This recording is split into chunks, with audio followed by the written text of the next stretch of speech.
आज या ठिकाणी वरळी परिसरामध्ये या ठिकाणी भूमिपूजन होत आहे मंदिराचं। तर दुसरीकडे आदित्य ठाकरे आता काही वेळापूर्वी आले होते, त्यांनी म्हटलं होतं की उरणसाठी त्यांनी प्रयत्न केले होते, पण अजून पूर्णत्वात जो आहे तो मंदिराचा झालेला नाहीये। त्याच्यामुळे एकूणच मंदिरावरून क्रेडिट घेण्याचं काम सध्या आम्हाला कुठले क्रेडिट घ्यायचं नाहीये देवाच्या बाबतीत, ज्यांना घ्यायचं त्यांना लखलाव। लाडकी बहीण योजनेवरून सध्या रस्सीकेस होताना बघायला मिळते। एकीकडे मुख्यमंत्र्यांनी लाडकी बहीण योजना लागू केलेली आहे, दुसरीकडे आदित्य ठाकरे यांचं म्हणणं आहे महाविकास आघाडी सरकार आल्यावर ही रक्कम दुप्पट करू। मला तेच कळत नाही, म्हणजे मी परवा काहीतरी मला वाटतं संजय राऊत म्हणाले की 3,000 रुपये आम्ही क्रेडिट करू।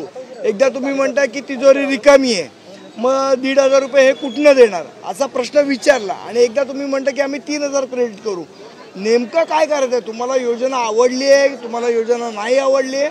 मला असं वाटतं ह्याच्यामध्ये त्यांच्या मनात कन्फ्युजन आहे की आपण काय प्रतिक्रिया द्यायची, त्यामुळे हा सगळा गोंधळ आहे जो महाविकास आघाडीमध्ये आपण गेले काही दिवस बघतोय, त्याच गोंधळाची ही पुनरावृत्ती दिसते।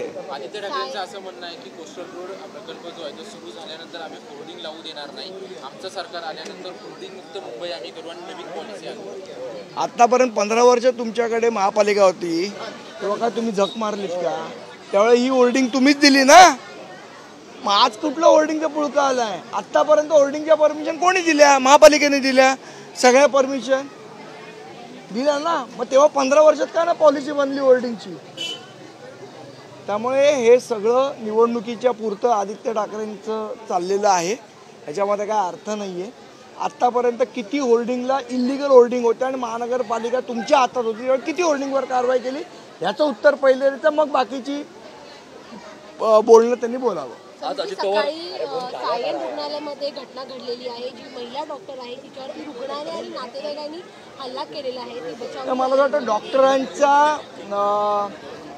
सुरक्षा ही खूप महत्त्वाची आहे, कारण शेवट आपल्याला सगळ्यांना जीवदान देणारे ते आहेत, आपल्या अडचणीला येणारे ते आहेत, त्यामुळे त्यांच्या सुरक्षेची विशेष काळजी ही सगळ्याच हॉस्पिटलनी घेतली पाहिजे। दहीहंडी जवळ आलेली आहे, काल आदित्य ठाकरेंनी दहीहंडी सरावाला भेट दिली आणि त्यांच्या पदाधिकाऱ्यांचं म्हणणं आहे की यंदा वरळी विधानसभेची दहीहंडी आम्हीच फोडणार, तुम्ही देखील मतदारांची आणि वरळीतल्या नागरिकांच्या समस्या काल दहीहंडी सराव शिबिरला सगळेच जातात, मीही काल गेलो होतो, त्यात काही नवीन नाही आहे।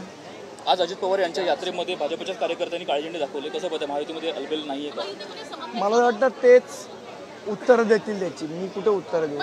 महाविकास आघाडीत तर मी नाहीये, महायुतीत पण मी नाहीये, त्यामुळे त्यांची उत्तरं ते देतील।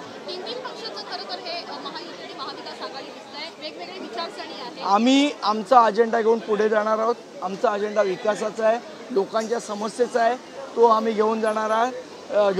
बाकी ज्यांना भांडायचं त्यांनी आपापसात भांडावं।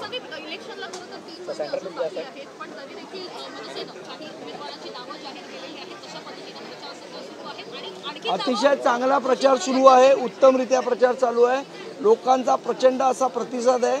लोक या दोन्ही आघाड्यांना कंटाळलेली आहेत आणि लोक सन्माननीय राजसाहेबांकडे आशेचा किरण म्हणून अख्खा महाराष्ट्र बघतो। संभाजी भिडे म्हणतात की मराठा आरक्षणाची गरज नाहीये, त्यांना देश चालवायचा आहे, संभाजी भिडेंचं वक्तव्य। खूप मोठी माणसं आहेत संभाजी भिडे। पहिला दौरा धन्यवाद।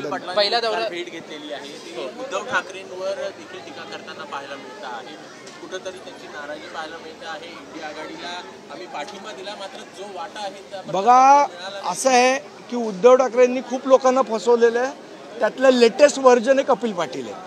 पण प्रश्न असा आहे की तिसऱ्या आघाडीची जी चर्चा होते त्यामध्ये त्यांनी काल भेट देखील घेतलेली आहे। मला कल्पना नाही, मी त्या भेटीच्या वेळा नव्हतो। राजसाहेबांचा पहिला दौरा संपला, पहिला दौरा चर्चेत राहिला होता, अनेकांनी त्याला विरोध केला होता, दुसरा दौरा जो आहे तो 20 तारखेपासून सुरू होतोय, कशा पद्धतीने मनसेची? आता विदर्भाचा दौरा आहे, विदर्भामध्ये सगळ्या विधानसभेचा ज्या 62 मला असं वाटतं विधानसभा आहेत त्याचा आढावा राजसाहेब घेतील, कोण उमेदवार आहेत, कोण इच्छुक आहे त्याची चाचपणी करतील आणि त्या दौऱ्याच्या दरम्यान तुमच्याशी बोलतीलच।